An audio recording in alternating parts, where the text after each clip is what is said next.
Class 11th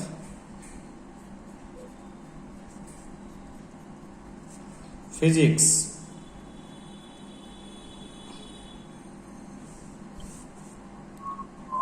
chapter 5th laws of motion. तो laws of motion में सबसे पहले आप पढ़ोगे कि मोशन को हम स्टडी करेंगे इस पूरे चैप्टर में। मोशन किस तरह से हैं, फोर्स की कैसे जरूरत पड़ती है मोशन के लिए, कितनी तरह फोर्स कैसे मोशन पे काम करता है। उसमें ना सबसे पहले एरिस्टोटल ने इस टॉपिक के ऊपर एरिस्टोटल ने कुछ कहा था। किसने? एरिस्टोटल ने कुछ कहा था। तो एरिस्टोटल ने क्या कहा था? उसने कहा था कि an external force is required. Aristotle ने एक लॉ दिया था, according to Aristotle an external force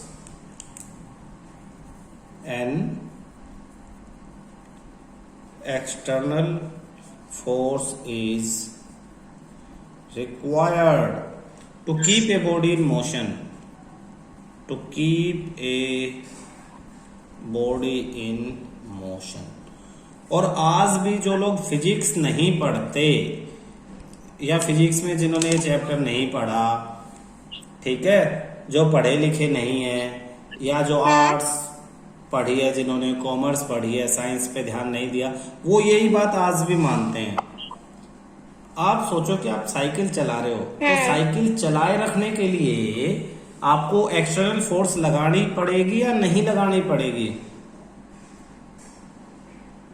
लगाना पड़ेगा।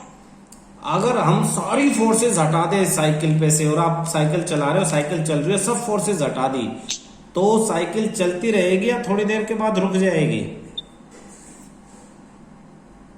क्या? अगर जितनी भी फोर्सेस साइकिल पे लग रही हैं वो सब फोर्स हम हटा दें तो साइकिल रुक जाएगी या चलती रहेगी? रुक जाएगी। यही गलत है, बस थोड़ी देर बाद। यही गलत है। साइकिल कभी नहीं रुकेगी, साइकिल हमेशा चलती रहेगी अगर सारी फोर्स हटा दें। एरिस्टोटल ने कहा था आपकी तरह ही और सब लोगों की तरह, जनरल लोगों की तरह, कि हर एक ऑब्जेक्ट में टेंडेंसी होती है, टेंडेंसी एट रेस्ट, कि हर एक ऑब्जेक्ट रेस्ट पे आना चाहती है, tendency to come at rest. कैसी टेंडेंसी?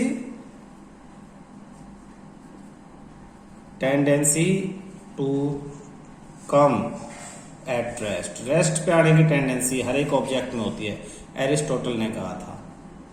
और एरिस्टोटल ने कहा कि एक्सटर्नल फोर्स की जरूरत है बॉडी को मोशन में रखने के लिए, लेकिन गैलीलियो ने एक्सपेरिमेंट किया अपना एक।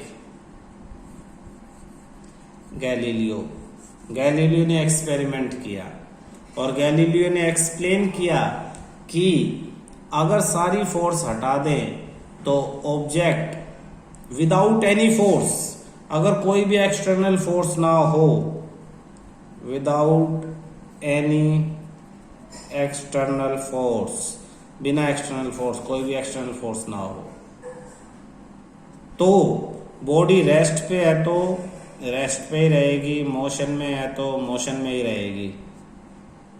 गैलीलियो ने लॉ ऑफ इनर्शिया के बारे में आपको एक तरह से बताया। किसके बारे में? Law of inertia. तो what is inertia? Inertia is the tendency of object. Inertia क्या था? Inertia is tendency of any object to resist any change in its state of rest or motion on a straight path। Inertia कह रहा है कि एक object अगर rest पे है तो रेस्ट पे ही रहेगी, उसकी रेस्ट पे रहने की जो टेंडेंसी है, या मोशन में है तो मोशन में रहने की जो टेंडेंसी है उसको इनर्शिया कहेंगे। तो गैलीलियो ने कैसे एक्सप्लेन किया ये? गैलीलियो ने एक्सप्लेन कुछ इस तरह से किया कि गैलीलियो ने एक बिल्कुल स्मूथ सरफेस लिया, स्मूथ सरफेस, यहां से बॉल डाल दी, फ्रिक्शन लेस सरफेस, फ्रिक्शन को रिड्यूस कर दिया बिल्कुल। उसने देखा बॉल आई, आके आके उतनी ही हाइट तक ऊपर चली गई। फिर गैलीलियो ने इसको लंबा कर दिया ऐसे, और फिर बहुत दूर जाके उठाया, तो फिर भी अब बॉल आई और चलती, लंबी भी चलती रही चलती रही चलती रही, और फिर आके उतनी हाइट तक जाके रुकी, फिर वापस आने लगी। ठीक है, फिर गैलीलियो ने क्या किया नेक्स्ट में? फिर गैलीलियो ने ऐसे ही एक बनाया और इसे बहुत लंबा कर दिया, बहुत लंबा। तो गैलीलियो ने देखा कि बॉल आई और फ्रिक्शन नहीं है उस पर, तो बॉल चलती रही चलती रही चलती रही, तब तक चलती रही जब तक उसे फिर ऊपर नहीं उठाया गया। अब ऊपर उठाने से क्या मतलब है? बॉल में मोशन किस वजह से हुआ? बॉल जब गैलीलियो ने यहाँ छोड़ दी तो ग्रेविटेशनल फोर्स ने उसे नीचे खींचा, ग्रेविटेशनल फोर्स लगी तो उसमें मोशन आया,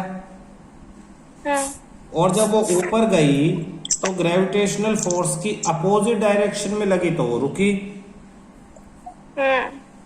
gravitational force in opposite direction,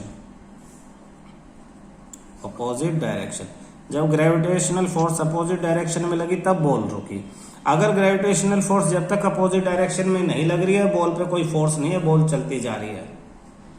तो ये गैलीलियो ने बताया था कि ऑब्जेक्ट की टेंडेंसी नहीं है रुकने की, अगर रुकने की होती तो बॉल यहीं रुक जाती, इतनी दूर आके यहाँ रुकी तो यहाँ रुकी, तो इतनी दूर ही रुक जाती, वो इतनी दूर ना जाती। कह रहा है तभी कोई अगर ऑब्जेक्ट मोशन में है तो तभी रुकेगी जब उस पर अपोजिट डायरेक्शन में फोर्स लगेगा। आप साइकिल चला रहे हो, आप पैडल मारना बंद कर दो, आपकी साइकिल तभी रुकेगी जब अपोजिट डायरेक्शन में फोर्स लगेगा, और वो कौन सा फोर्स है? फ्रिक्शनल फोर्स, उसे हम बाद में पढ़ेंगे। एक बॉल आपने फेंक दी, वो घास पे या मिट्टी के मैदान में या किसी भी फर्श पे लुढ़कती हुई थोड़ी देर बाद जाके रुक जाती है, फ्रिक्शनल फोर्स की वजह से। अगर हम सारे फोर्स हटा दे तो बॉल कभी भी नहीं रुकेगी, यही गैलीलियो ने कहा था। और इसी स्टेटमेंट को हमने कहा एरिस्टोटल फॉलेसी, एरिस्टोटल की बात झूठी सिद्ध हुई। तो कभी इस टॉपिक के बारे में जब भी कोई क्वेश्चन अगर कभी आ जाए तो ये सारा आपको एक्सप्लेन करना है। Aristotle's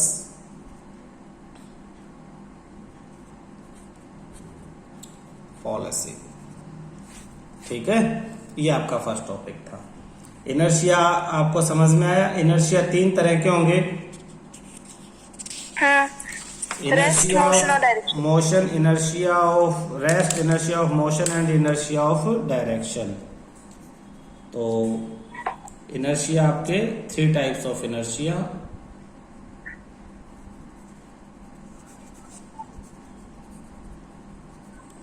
inertia of rest, inertia of motion and inertia of direction। इसी इनर्शिया को स्टडी करके न्यूटन ने फर्स्ट लॉ दिया, इसे Newton's first law of motion कहते हैं। पूरे गैलीलियो ने जो भी किया, गैलीलियो के आइडिया को स्टडी करके, किसको? गैलीलियोज आइडिया, गैलीलियो के आइडियाज को स्टडी किया। किसने स्टडी किया? न्यूटन ने। न्यूटन। और न्यूटन ने क्या दिया फिर? First law of motion, law of motion दिया। According to Newton's first law of motion, every body continues to be in its state of rest or of uniform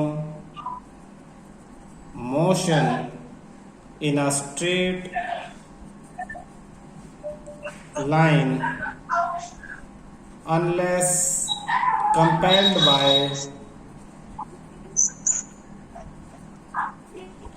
some external forces to act otherwise। कहा कि object अगर जो state है लगातार उसी state पे रहेगी, रेस्ट पे है तो रेस्ट पे, मोशन में है तो मोशन में, यूनिफॉर्म होगी स्ट्रेट लाइन पे, तब तक उस पे एक्सटर्नल फोर्स अप्लाई आप नहीं करते। तो ये था फर्स्ट लॉ ऑफ मोशन। किसने दिया? न्यूटन ने। किसके आइडिया को पढ़ के? न्यूटन। गैलीलियो के आइडिया को पढ़ के, ठीक है ना। तो अब आप देखो कि अगर एक्सटर्नल फोर्स नहीं होगी किसी भी चीज में, तो एक्सटर्नल फोर्स नहीं होगी तो देखना ध्यान से, if external force is zero, अगर एक्सटर्नल फोर्स जीरो है तो इसका मतलब no change in velocity, no change in velocity, तो इसका मतलब है एक्सेलरेशन जीरो, एक्सेलरेशन जीरो। ये बात बहुत इंपॉर्टेंट है, आगे काम आएगी न्यूमेरिकल्स में। तो एक्सेलरेशन जीरो होगी अगर एक्सटर्नल फोर्स जीरो होगी। क्यों एक्सटर्नल फोर्स जीरो? तो वेलोसिटी में कोई चेंज नहीं, एक्सेलरेशन। जब एक्सटर्नल फोर्स होगी तभी एक्सेलरेशन होगी, ये ध्यान रखना। ये एक इम्पोर्टेंट टॉपिक था। उसके बाद अब हम आ जाते हैं Newton second law of motion. लेकिन न्यूटन के सेकंड लॉ ऑफ मोशन को पढ़ने से पहले आपको पढ़ना पड़ेगा मोमेंटम को। Momentum, it is the product of mass and velocity. It is the product of mass and velocity of an object. It is represented by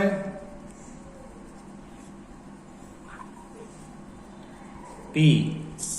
Therefore, P equal to mv. P equal to mv. ये formula हो गया इसका। It is a vector quantity. It is a vector quantity. Its SI unit is, mass की क्या है? Kilogram, velocity की metre per second, metre per second, तो kilogram metre per second. तो मोमेंटम एक तरह से इफेक्ट है, इफेक्ट, असर किसी चीज का, किसी मूविंग ऑब्जेक्ट का। जैसे मैं आप पे छोटा पत्थर फेंक दूं तो आपको कोई बात नहीं, अरे छोटा असर ऐसे ही कर रहे हैं। मैं उसी पत्थर को गुलेल पे लगा के फेंक दूं, यानी पत्थर मास वही है, वेलोसिटी बढ़ा दी तो चोट लगाएगा, है ना। तो और अगर मैं छोटा पत्थर फेंकूं आराम से तो कोई बात नहीं, बड़ा पत्थर फेंकूं आराम से तो वो भी ज्यादा चोट करेगा। तो मास और वेलोसिटी दोनों मिला के ही इफेक्ट प्रोड्यूस करते हैं, इसलिए दोनों के मल्टीप्लिकेशन को हमने मोमेंटम कह दिया, ताकि हम किसी ऑब्जेक्ट के इफेक्ट को स्टडी कर सके। ठीक है। अब सेकंड लॉ ऑफ मोशन देखो ध्यान से। Second law of motion, according to Newton second law of motion, Newton का सेकंड लॉ ऑफ मोशन क्या कहता है देखना। The rate of change of momentum of a body is directly proportional to the applied force and takes place in the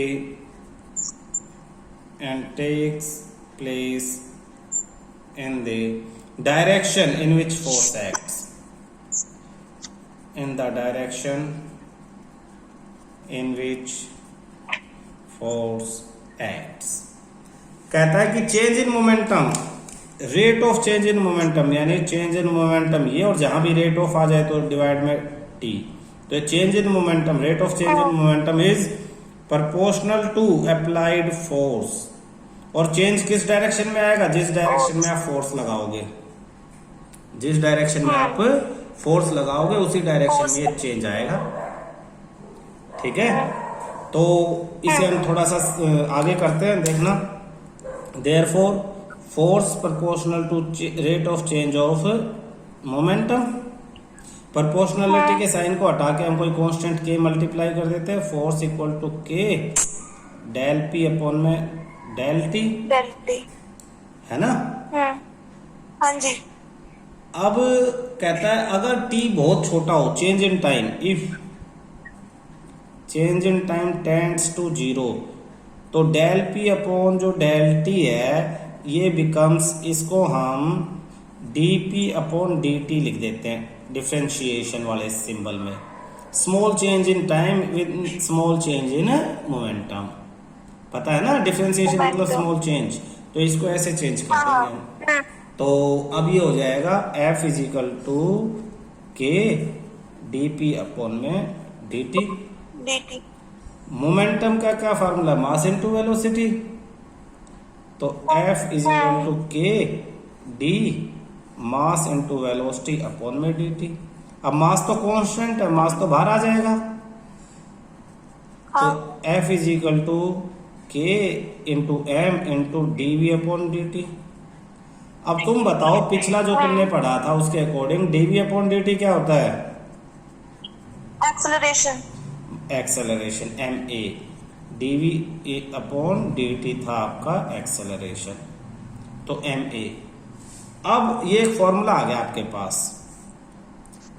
if we take M equal to 1 kilogram, acceleration equal to 1 metre per second square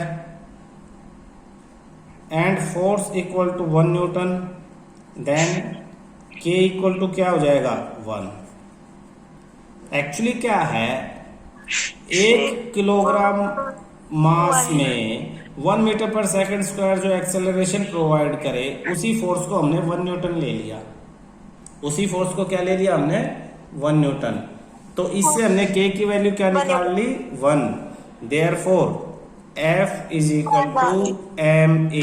ये force का formula आ गया, आपने apply भी किया होगा बहुत जगह। F is equal to M A. तो हमने ये क्या कर दिया, सेकंड लॉ के साथ मैथमेटिकली डेराइव कर दिया सेकंड लॉ को। Derive second law of motion mathematically. Second law of motion को मैथमेटिकली हमने साथ में डेराइव कर दिया। ठीक है, अब ये फोर्स तो वेक्टर है भाई, इसमें मोमेंटम एक्सेलरेशन भी वेक्टर है, तो इसके 3 टाइप हो जाएंगे। फोर्स ऑन एक्स एक्सिस पे m, acceleration on X axis. Force on Y axis is equal to m, acceleration on Y axis. Force on Z axis is equal to m, acceleration on Z axis. यानी एक ही object पे एक ही time में 3 अलग अलग direction में acceleration और forces हो सकती हैं। आप जैसे ट्रेन से एक पत्थर फेंक दो, छोड़ दो, ट्रेन से जैसे ही आप पत्थर छोड़ोगे तो वो उस पे जो फोर्स है, देखना मैं एक चीज समझाता हूं आपको, न्यूमेरिकल में बड़े काम आएगी। देखो आपकी बुक में भी एक डायग्राम है, जैसे ये ट्रेन या बस या कोई भी चीज है, उसके डिब्बे है और यहाँ पे कोई खड़ा है और उसने यहाँ से पत्थर को छोड़ दिया। पत्थर है ना, पत्थर को उसने फ्री कर दिया। तो जब वो अंदर था इसके अंदर, तो पत्थर के अंदर सपोज एक पर्टिकुलर उस डायरेक्शन में ये मोशन था, तो पत्थर में उस डायरेक्शन में एक वेलोसिटी थी, पत्थर पे एक फोर्स लग रहा था उस डायरेक्शन में, है ना। उस फोर्स की वजह से पत्थर उस डायरेक्शन में मूव कर रहा था। इसके साथ साथ जो भी उसकी स्पीड थी, सपोज 100 किलोमीटर पर आवर की स्पीड थी, 100 किलोमीटर पर आवर। जैसे ही पत्थर हवा में फ्री हुआ, हवा में, मैं इसी डायग्राम में इसी पत्थर की पोजीशन को यहाँ दिखा रहा हूँ, हवा में पत्थर है अभी यहाँ। तो अब पत्थर की उस डायरेक्शन में जो स्पीड है वो 100 किलोमीटर पर आवर ही है। अच्छा, ठीक है, क्यों? क्योंकि कोई उसे अपोज तो कर ही नहीं रहा। एयर के फ्रिक्शनल फोर्स को हम जीरो मान लेते हैं, रेजिस्टेंस को। तो 100 किलोमीटर पर आवर की स्पीड से जा रहा था तो उसकी वेलोसिटी 100 किलोमीटर पर आवर ही रहेगी। फोर्स जीरो है, ऑन एक्स एक्सिस पे फोर्स जीरो, तो एक्सेलरेशन जो एक्स एक्सिस की वो भी zero.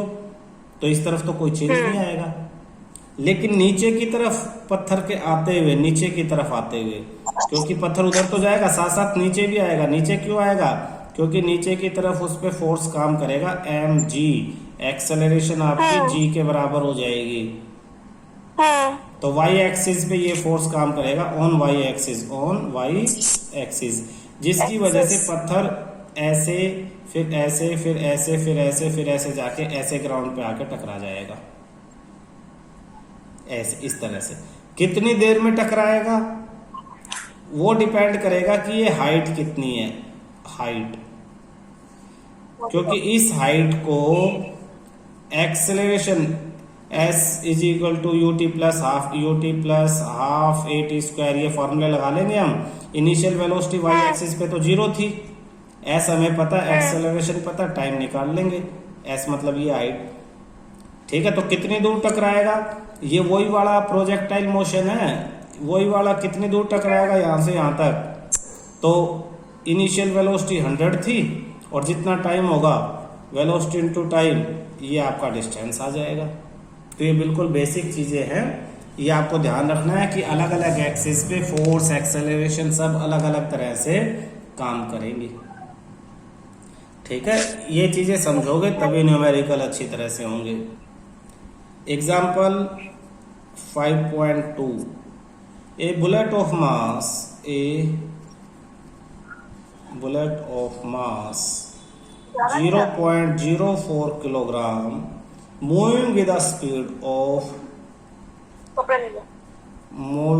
a speed of 90 meter per second enters a heavy wooden